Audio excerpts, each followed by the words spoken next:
Hey everyone, welcome to Otaku Talk. It's me, your boy, your host, OD, and today we'll be reviewing and analyzing chapter 1069 of One Piece. Phenomenal chapter. We learn more about the devil fruits, we learn more about awakenings, so I cannot wait to get into it. Before I do though, if this is your first time on this channel, please make sure to like, share, subscribe. Would mean the absolute world to me. And without much further ado, let's get into this review.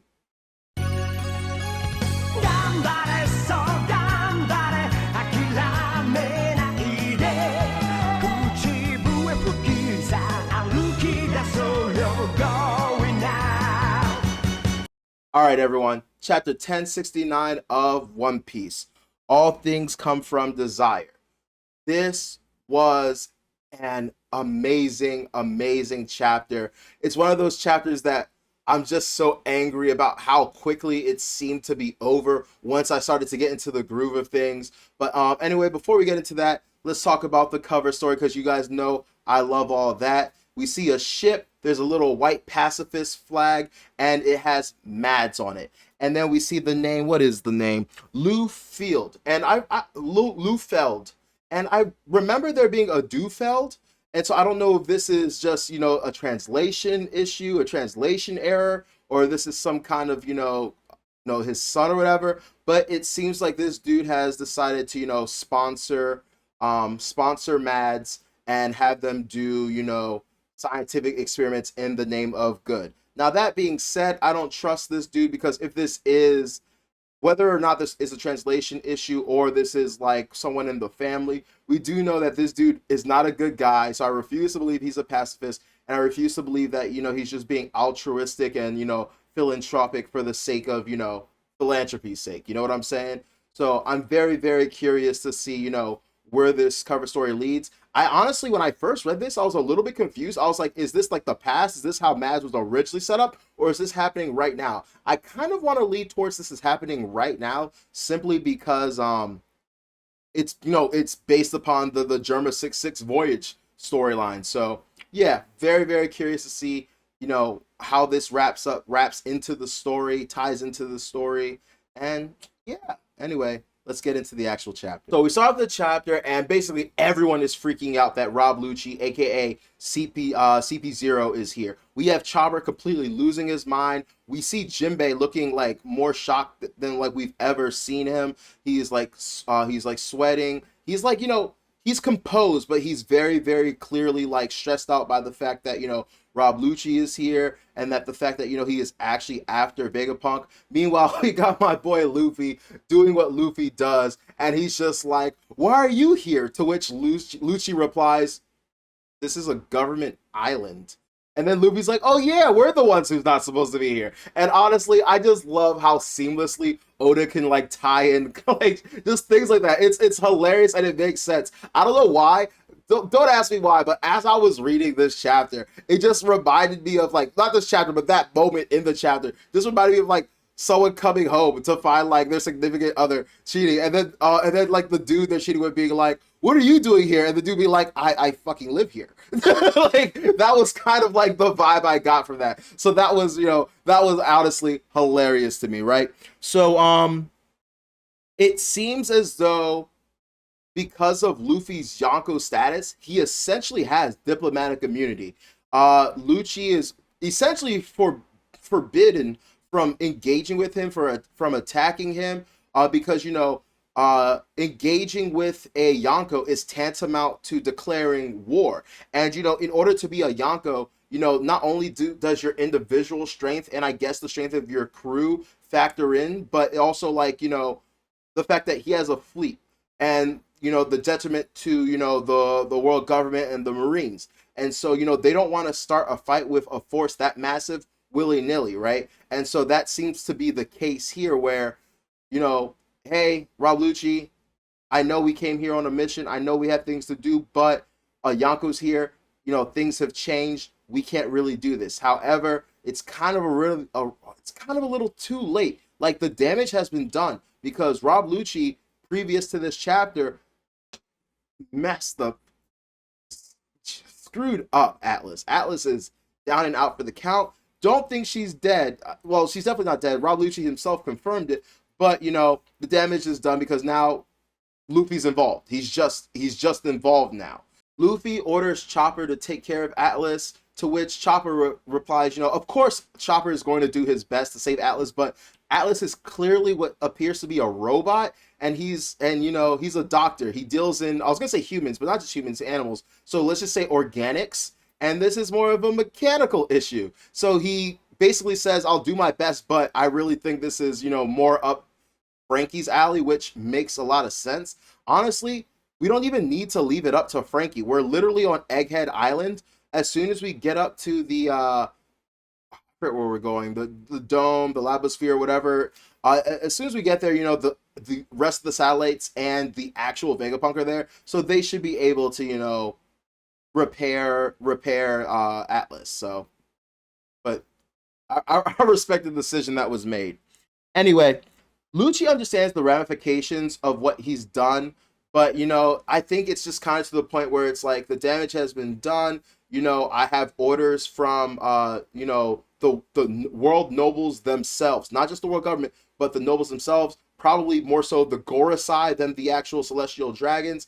So, if Luffy, this Yonko, is in my way, then I have to do what I have to do. Also, there's this kind of idea that Rob Lucci is just this really smooth, cold, calculating dude, and you know what? I totally agree with it. But my thing is this: there is no way in hell he does not hold any kind of like bitterness or resentment. A lot of people seem to be under the impression that like he doesn't really have that. There's no way that like Luffy served him his first and like biggest L, and he hasn't taken that to heart personally. So I really do think that as cool, calm, and collected as Lucci is, that there isn't some kind of resentment there, that there isn't some need for him to get a rematch and to like you know um get his spot back, because we've seen what happened to Who's Who. We see what happens to the people that fail the world government, and Lucci did. I don't know how he was able to get away with like a slap on the wrist and like put basically promoted to CP0, but things could have gone really, really bad for Lucci as a result of Luffy. So I definitely think that, we're going to maybe in the next chapter see a little bit of that resentment. But yeah, Lucci tells Luffy to stay out of government business, to which, of course, Luffy says, fuck that, because as we know, you feed Luffy, you've gained an ally for life, and that's what's happened here. Atlas fed Luffy, and now, Luffy considers Atlas a friend. I do think it doesn't hold as much gravity as when, someone like, what's her name from Wano? We're out of Wano, so I forget people's names. But, what was her name?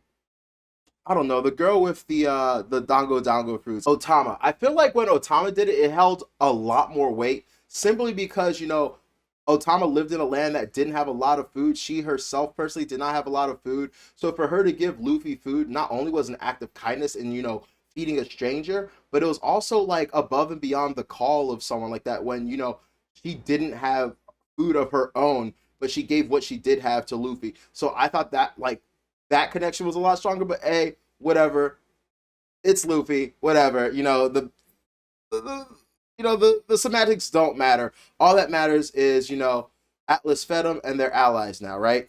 Anyway, back over at Marine headquarters, Akainu is informed that the Straw Hats are on Egghead. Now, Akainu's kind of mad and losing his shit because he's like, why is that youngster declaring war without our permission? And to be honest, I can kind of see their perspective, where it seems like, CP0 kind of acted on their own accord. But how was CP0 to know that the Straw Hats were there, and they were just simply carrying out orders? Akainu suspects that Vegapunk was on to their plan, which honestly, he's the world's smartest man. So trying to surprise and assassinate him, I'm more surprised that you're surprised that he kind of felt something coming, right? It's kind of hard to outsmart the world's smartest man. So that was interesting to me as well.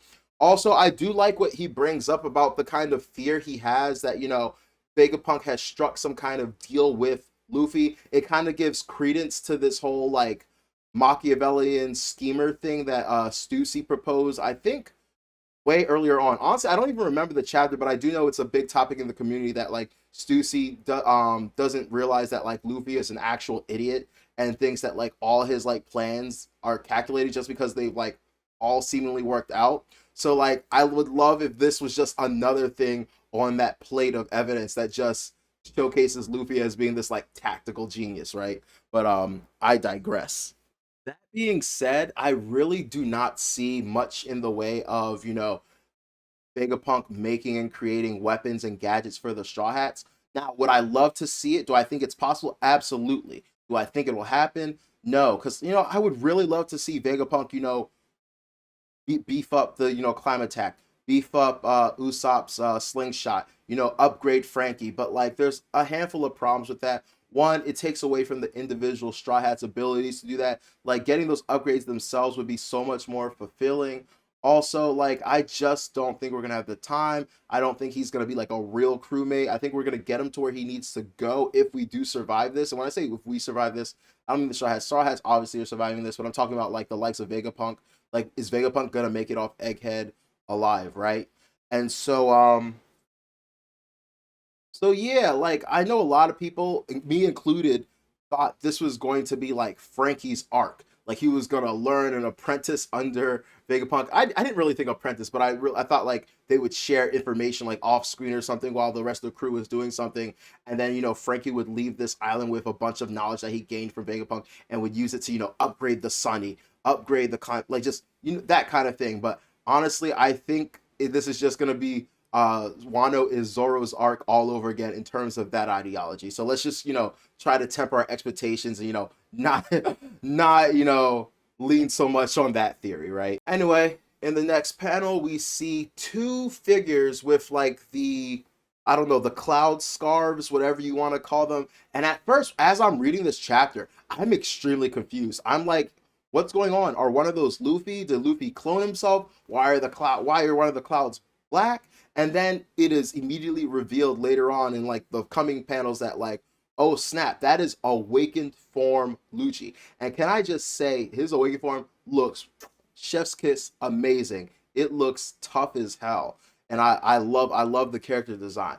Jinbei warns Luffy, hey, if you're gonna do this, make sure you're seriously about this because this is tantamount to declaring war on the world government, which honestly at this point is kind of a moot point because how many times have we declared war on, like, we've done so much, like we fired like shots at the world government flag, we broke into Impel Down, we've thwarted the world government at every turn. So like Jinbei, do you not know what crew you're on?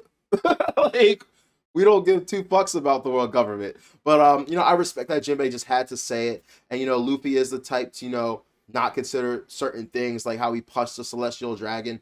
But like I said, this is, the character we're dealing with. This is the crew you're on. So I respect how both sides of the conflict are both like, do we really want to do this? So we see Lucci in his awakened form in all its glory, and we learn, just a little bit about awakened forms from Shaka. Shaka tells us that normally when Zoans awaken, their minds are taken over by the fruit because, as we learned earlier, Zoan fruits have a mind of their own. But he basically alludes to the fact that Lucci seems to be in control of his awakening. And so something I wanted to talk about, and something I want to talk about is a friend of mine sent me this video of this dude on TikTok, and basically he hypothesized something along the lines of you get those cloud scarf things when your desires and the desire of the devil fruit you are using align, right? And so basically, we have willpower, which is hockey, and then we have desire, which is devil fruits, and I'm going to get into that too because Vegapunk comes in and talks about that. And when those two things align, when you're completely in alignment with your respective Zoan devil fruit, you get that cloud scarf. I think that is a freaking super cool theory. I think that's something awesome to think about, but I think there's either more to it or that's not it at all, simply because we've had numerous well, maybe it's a Zoan thing, but we've had other people who's have aligned with their devil fruits. We had Doflamingo, but once again, he was a Logia, so maybe it doesn't apply to him. We had Yamato. She had the cloud scarves, and I guess you could say, now that she's the guardian of Wano, she did kind of align with it. Didn't know she was awakened, so I can kind of assume maybe this that cloud scarf means she's awakened. I want to know like why Kaido. We've been speculating. Like, hey, is Kaido awakened? Um, and that confuses me too because Kaido was strong as hell, and it's hard to imagine someone as powerful as Kaido, wasn't awakened. And in that same TikTok, the dude says the reason is because body wise, Kaido was in a line with his Devil Fruit being, the strongest, but his mentality wasn't there. He wanted to kill himself. He didn't want to live anymore. So that was kind of interesting, right? On top of that, there's the awakened Zoans from Impel Down.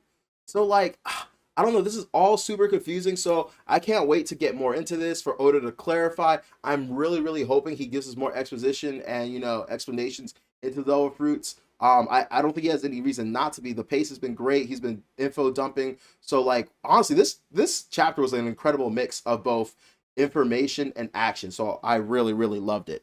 So yeah, back to what I was talking about earlier. The actual Vegapunk shows up and has great interest in Luffy's awakened form, and he calls him the White Warrior, right?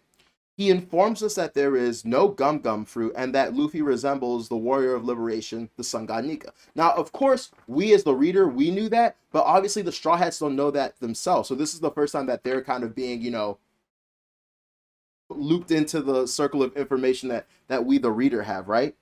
And so he goes on to explain how devil fruits are the products of people's desire and how different paths of evolution would occur. And I think that is such a cool concept. So he goes on to essentially say, if I could do X, if we could be Y, that's what devil fruits come from. So I want to know, I've been a big fan of thought creation. I love fiction. I love various medias.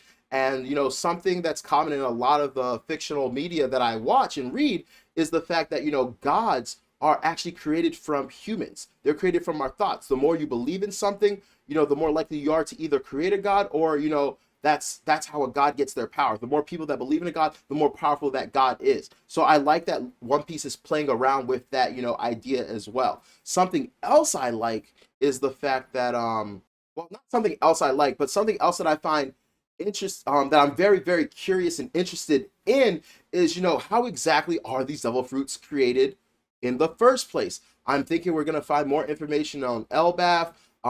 Everyone has been speculating for the longest time that how there's the mother tree in Mary Joie.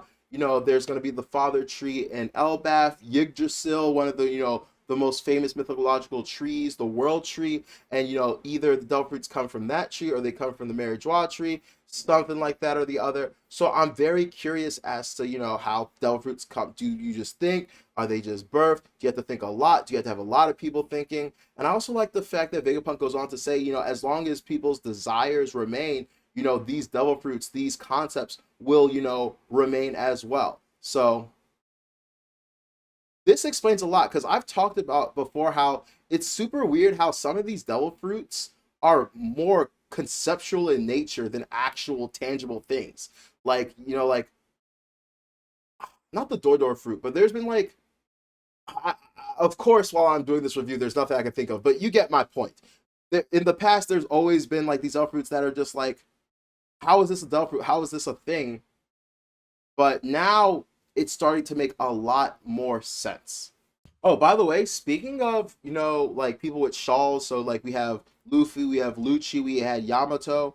Another person that I remember having like a shawl, even though they weren't, I don't know if they weren't awakened or not. Maybe they were awakened, but Eneru, when he used his, I think it's Amaru form, he had the shawl too. Also, speaking of, this form, apparently it's inspired by the Neo gods, and I'm not even going to talk about the two gods. There's two of them, and one represents like birth, and one represents death. And I really thought that picture of like Luffy and Lucci going at it kind of was Oda intentionally representing that. So life and death and stuff like that. Also, something else I forgot to mention was how because they are alien to like existence and because they're not supposed to exist, they're supposed to be possible deviations of nature. They're basically aberrations of nature. And that's why they were rejected by the sea, because as we've been told throughout the series, the sea is like what the bringer of life, what carries all life on this planet. And the sea doesn't agree with the devil fruits for whatever reason. I can't wait to get more into that lore too, because there has to be more than meets the eye to that lore as well. So that's the reason why, devil fruit users cannot exist in the sea, because they're an aberration of nature. Anyway, I just want to talk about the elephant in the room, and that's power scaling. I don't get why as we as a community can't understand that both storytelling and power scaling are important. I don't want to say one is more important than the other, but let's be real. This is a shonen, and we've gotten to a point in the series where power scaling is a major thing. We're at the part of the story where there's major players. So of course, power scaling is going to be talked about. I think it's kind of asinine and crazy that people are like so mad that people are power scaling. That's something that's going to happen. And that's something we should do. Power scaling in and of itself isn't bad and doesn't ruin a story. It adds to it. And so the reason I bring that up is I really, really was under the impression that Luffy was gonna one-shot the shit out of Lucci, or at least easily one-sidedly like handle him, or not even that, but like pass him off to like another member of his crew, like Jinbei or Robin, someone that has like a personal vendetta against Lucci. Jinbei because he's a fisherman and he represents everything that has like oppressed the fisherman, and Robin who Lucci has like actually ruined her life and was after. And so to see Lucci fighting, toe to toe with him is a little bit perturbing. Like, don't get me wrong, I love his awakened form. I think it's cool. I think him having the clouds resembling Luffy is super cool as well. But all that being said, it's a little weird knowing everything we've known about the series, knowing how hockey works and how the petals or flowers of hockey bloom in danger, and we've seen Luffy fighting. We've seen him fighting, being trained by the best in the world, learning Ryu, fighting Yonko commanders, fighting Yonko. Like he has been battle tested and tested, and been like in a crucible, just constantly forging himself. And it's just weird for like someone who is an assassin to kind of get on the same page as him, especially when Luffy has defeated like the world's strongest creature, right? And now we have this other Zoan creature that should be under Kaido. So it's a little bit annoying, it's a little bit perturbing, but I'm not upset by it because it's still cool. And honestly, it's not as if he's really hanging with Luffy. We see Luffy, he's not really struggling. They're playing around. They have that one really cool clash, but I think that's just to, be really cool, to have a little throwback to, when they first clashed and stuff like that. You see in one panel, Luffy is just messing around, goofing, blah, blah, blah. We see all these different facial expressions. There's one part where he's like sleeping. But honestly, I never, even when I thought Luffy might fight against him, I never saw him going outside of Gear 4. I thought, he would use like Snake Man or whatever because, Rob Lucci is using a speed-oriented devil fruit. But yeah, I don't know. That was a little weird to me. Does it ruin the story for me? No, not at all. It's just it just gives me a really cool fight. It gives me a really cool fight. But to sit here and try to like, gaslight the people that are like, this is a little weird. Luffy just beat Kaido. And I did say in the last video, just because Luffy beat Kaido doesn't mean he's as strong as Kaido or better than Kaido. It's a little bit weird because, there was a lot to beating Kaido. There was a bunch of fights. Luffy didn't just fight a fresh Kaido and win. Kaido was worn down, had to fight so many people. So like, let's not forget that. But I digress. Don't want to talk about that too much. Just want to say, as a community, we need to chill and understand that like power scaling is as much part of this story as the plot and the world building, and it's to be respected and enjoyed. I love a good story and power scaling as much as anyone else, and it deserves to be respected. Anyway, the homie Sentomaro shows up, and we are in for a treat. Basically, Sentomaro shows up, and Vegapunk tells him, hey, I need you to help, get rid of the CP0. Setomaro's like, hey, wouldn't that make me a traitor? And Vegapunk's like, yeah, I guess it would. But you know what? You're right. Do whatever you want. It's your choice. I'm just the guy that, fed you when you were starving and had nowhere else to go. And Setomaro's like, what kind of guilt tripping is that? Right? So anyway, the CP0, I think it's Kaku, basically tells S-Bear, the Kuma Seraphim, to attack, Sentomaru, but Sentomaru's like, S-Bear, attack them. And we find out that there's a command order. It goes the Gorosei, Vegapunk and the Satellites, Sentomaru, I believe, and then anyone that has like a command ship, right? So basically all of the what's it called? Seraphim minus S Snake, which is the Boa Hancock Seraphim, attack the CP0, right? Boa Hancock Seraphim is sent to go lead the Straw Hats to the vacuum rocket, right? Also, I noticed that like the Boa Hancock Seraphim seem to have like this really excited, happy personality. So I'm wondering just how much of her like personality she retained from Boa Hancock, how much she's gonna be like in love with Luffy. Because it's not that she was in love with Luffy, it's because of what Luffy did for her. So we'll see how that plays out, right?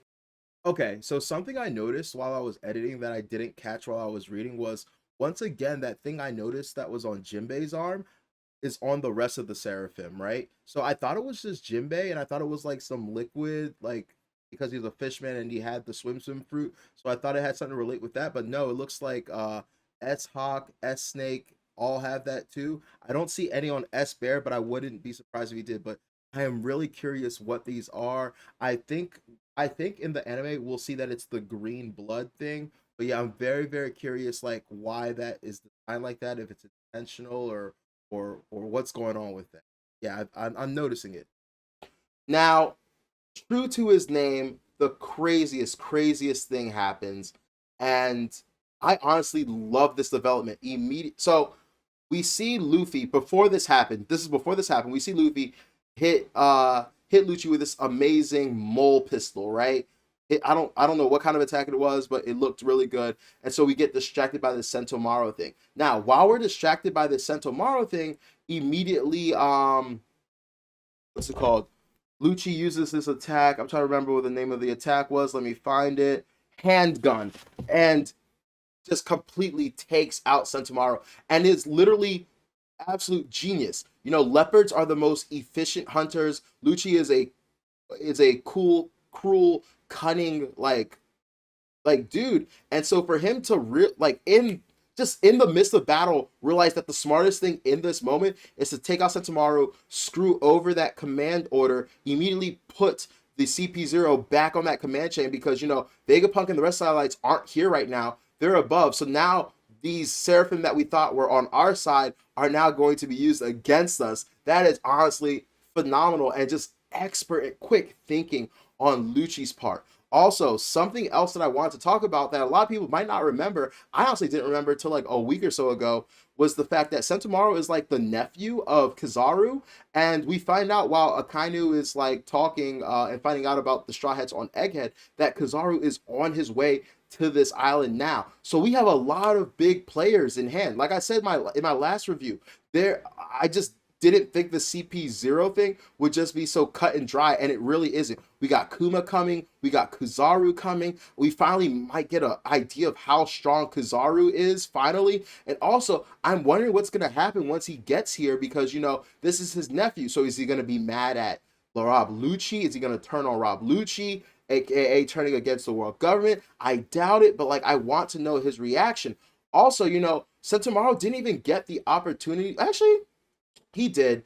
He did make the decision to turn traitor, but I'm sure there's a way he could talk his way out of it. I don't know. There's just so much going on, and I'm so excited for it. But this has been an incredible chapter. I can't wait for next chapter.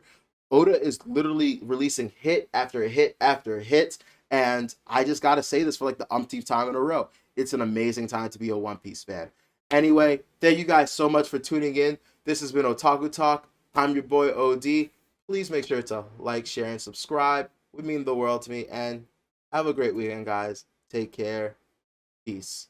Oh, yeah. Let me know in the comments what you guys think about Devil Fruits, how you think about this Devil Fruit reveal. Let me know how you feel about the fact that, Lucci is able to fight on par with Luffy. And I say on par very loosely. But yeah. Peace, guys. Take care.